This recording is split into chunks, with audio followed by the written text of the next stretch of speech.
Franchising is the most misunderstood and most overlooked form of entrepreneurship. We're here to educate you and help you find the entrepreneur within. Franchising is not all about the French fries. We find that individuals who are exploring business ownership tend to have a lot of misperceptions and misunderstandings about the franchise industry.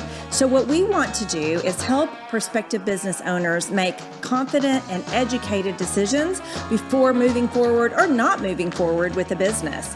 Welcome to Unpredicted Entrepreneur. Hello and welcome to episode 69 of Unpredicted Entrepreneur. My name is Sara Waskow and I am joined by my colleague Roxanne Rapske. And we created this podcast to bring to you information about franchising and business ownership. And today we are thrilled to welcome our guest. We have Chad Tracy and Josh Markland, and they are the co-founders of the Second Family franchise. So Josh and Chad, thanks so much for joining us today. We're thrilled that you took time out of your busy schedule to be our guest today. Pleasure to be with you. Thank you. Thank you. Happy to join you ladies today. Wonderful. Well, we met you probably a couple years ago at one of our conferences, and we just, your story kind of resonated with us in terms of how you got started in your business, Second Family. So it is a senior care business. We'll let you share a little bit more about that, but please just give us a little bit of a rundown on how this business came about. It's a personal story for you, and so we'd love to for you to share it with our audience. Yeah, thank you so much, Sara. Definitely a family story here. Josh and I actually are cousins. And the way we got started was simply because we had an experience with our grandmother. She had Alzheimer's for literally almost 12 years. And what ended up happening was my mom had her at her home in a separate little cottage. And she actually hired caregivers out of the newspaper to help care for my grandmother. And the last couple of years, it was a 24/7 situation, and it ended up being really just quite a nightmare with all the drama that she had to deal with caregivers not showing up and just all the things that occur. And it really just kind of got the wheels turning of why we wanted to get started in this business. I personally was looking for a little more meaning in my career. I did have some experience as a business owner, but it was really just that family story that had us motivated to try to fix the problems that occurred in this kind of business. These businesses like ours, senior care businesses, had existed for quite some time, but we really wanted to kind of take our personal family story and turn it into a meaningful business and be able to care for these people a lot better than what companies in the past had been doing. We wanted to bring some technology, some different types of processes that we felt like could revolutionize the senior care business. I love that you built a business from your family experience. So you were a little bit looking for a change in your career, and then you just approached Josh and kind of developed this business, or how did that all come about? Yeah, had some ideas and was busy at the time with another business and really didn't have the man hours to get it off the ground. And, just basically brought in Josh to kind of help with that. And, we ended up, it was a blessing that we both kind of brought different skills to the table and meshed really well. And because we never had any kind of working relationship in the past. But it was, like I said, it was just a blessing that it kind of worked out well for both of us. And, we just kind of took it from there. Yeah. And if I remember correctly, Josh, you were kind of at a transition time as well, correct? So the timing was perfect. Yeah, I was. Absolutely. It was kind of in between things. I lived overseas for a period of time doing some missionary work, and I had come back and was searching for whatever the next step would be and working some side jobs, just trying to fill in the time and figure things out. And Chad called one day, the phone rang, and we talked through it, and it sounded exciting. And so I was living in Virginia, just outside of Richmond at the time. And so I moved up to Maryland for a couple month trial run to try. Really, initially, it was just to help him get licensed. I wasn't sure that I would stick around, but I agreed that I'd help him get licensed and get the business off the ground. And I think we realized both pretty quickly as we got into it that we seemed like we had a good working relationship. Again, he mentioned it, but we kind of have different strengths. And so we were able to balance each other out well. And it just felt like a really good fit from the beginning. It was exciting bringing the business to life and working with my cousin. And so I stuck it out and continued on. And it's been exciting growing it and seeing it evolve and develop over the years. Well, and when we spoke on the phone, you had identified some key areas that you really wanted to fix. And one of those was reliability. So can you speak to that a little bit? What you saw and what are some of the things you did to fix that?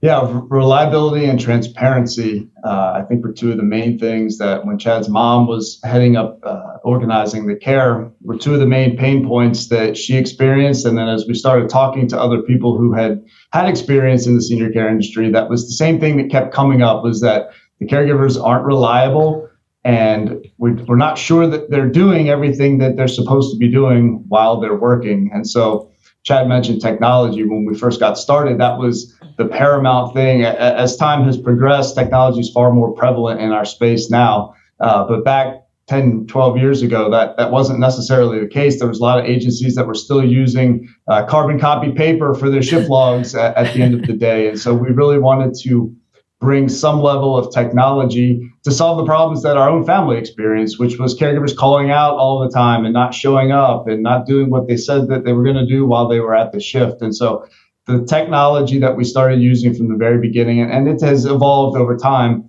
but it really brought a lot of transparency to the families that we work with, that they can log in and see what caregiver's coming, what they did on their last shift, what the care plan looks like. All that stuff is available at their fingertips to be able to keep track. We work with a lot of families who maybe the adult children live out of state and we're caring for mom and they can't necessarily be here and be involved to the degree that they probably wish that they could. And so having all of that electronically available to them makes them feel like they're still part of the process and they're able to stay up to speed with what care mom's receiving and how she's progressing.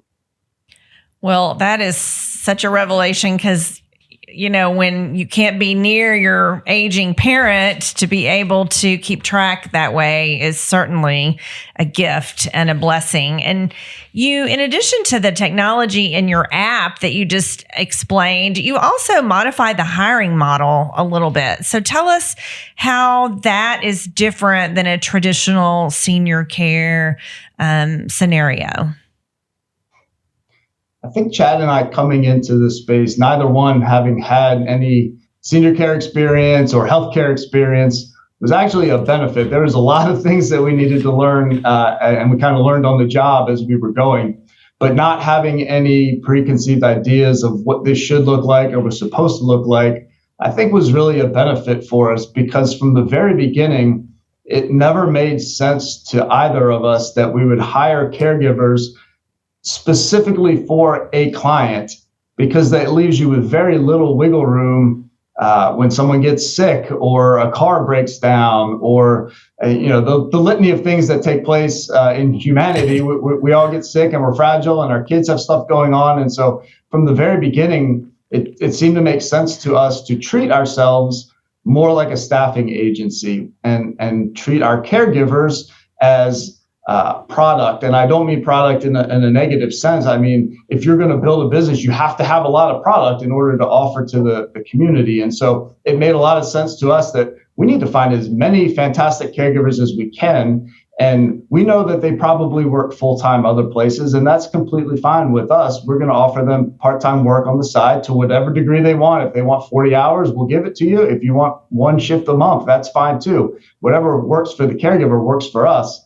So that allowed us to continue to build our caregiver pool so that when we did bring clients on, we already had what we needed in place to be able to quickly staff that case and get the care started, because most families come to us when there's an urgent need. It's not senior care is not fun like shopping for a new car where you research for a long period of time and you know what color you want and what model. It's not that at all. It's something happened. and I'm in a panic and I don't know where to turn. And so I'm calling a home care company, and we have to be, to do the client justice, we have to be ready to move quickly and provide what they need. And so we've kind of taken that staffing model approach from the very beginning. And I think it's worked really, really well for us. And it's also set us apart maybe in the industry a little bit. And our caregivers love it too. Like, the caregiver culture that we can create here is the utmost important. You can attract all the caregivers you want, but if they don't like working for you, they're not going to stick around.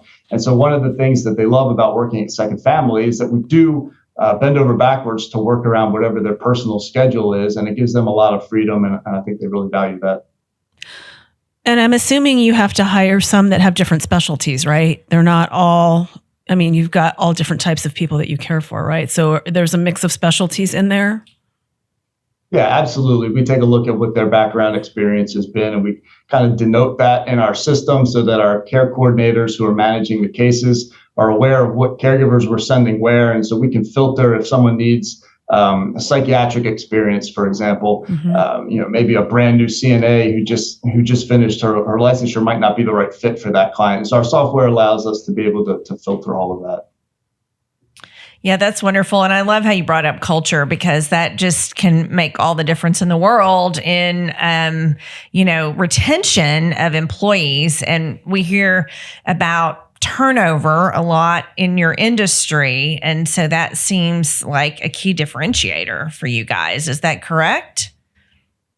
Absolutely. Yeah. So our culture for our caregivers is of the utmost importance for our retention. And I think in our industry, caregivers have often been used to being treated like a commodity. So the office will call and we've got a need, and can you meet the need, caregiver? And she'll say yes or no. And if it's no, we just kind of hang up and move on to the next caregiver. And so Chad and I really wanted to be sensitive to that as we were growing the business. We knew that the caregivers were such a critical part to being able to grow our footprint and expand the business. And so we always have wanted to try to make them feel like they're part of the inner circle and not out in the community doing the work by themselves. It's easy for the caregiver to feel like she's on an island by herself doing all of the hard, dirty work.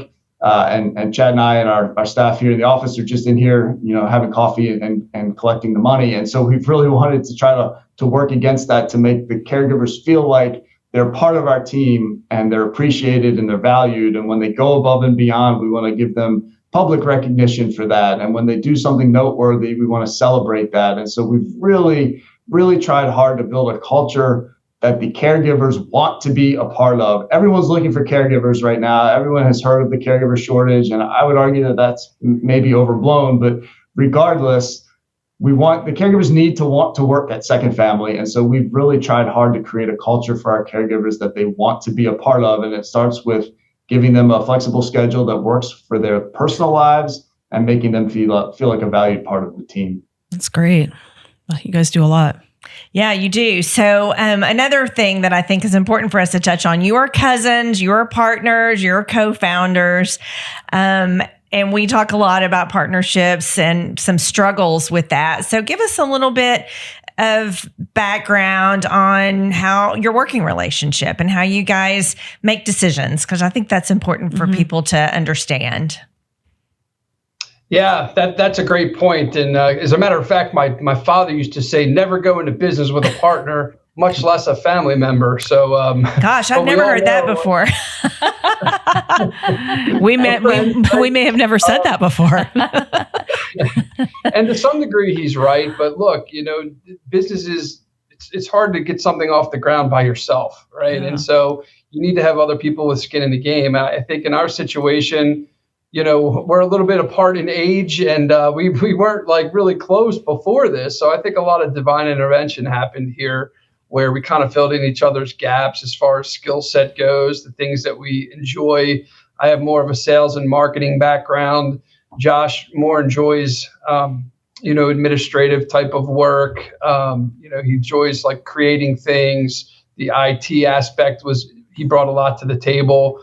And so the things that he likes to do, I don't like to do, and vice versa. So it's just the way our personalities mesh. So if anybody out there is looking for a partner, you can't have two yous. You're going to butt heads. You might agree a lot, but you're going to butt heads, and neither one of you are going to want to do some of the things that you do well. So I think you just need to find the right personality fit.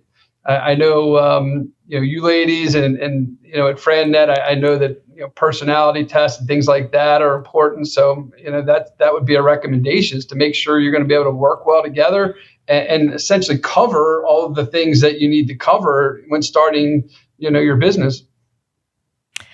I love that. You can't have two yous. So that is certainly something to keep in mind. So how do you handle situations if maybe you aren't in agreement? How do you work through that?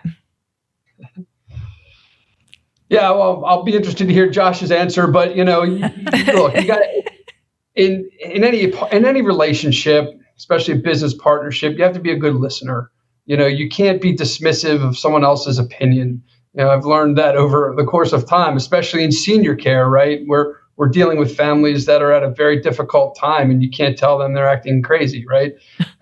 You have to be a good listener, a shoulder to cry on.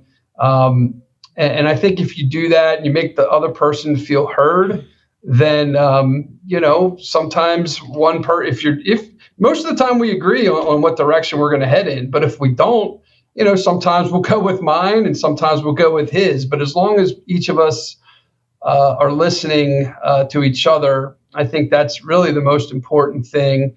And then the other feels heard. Josh, what's your opinion? I'm curious. I completely disagree with you. Yeah, I would second that. Clear communication is paramount when you've got a partner. And I think we've also both come into this with a willingness to be open and experiment a lot. And so we'll come up with an idea, and we may not see eye to eye on the fine details of the idea, but maybe in the grand scheme of things, we're agreeing that we're rowing in the same direction. And so we'll just try little variations and do little experiments and see what works and what doesn't. And that I feel like oftentimes helps facilitate the conversation along a little farther. And more often than not, we have ended up at the same destination once we've gone through that process. But yeah, just communicating clearly is critical.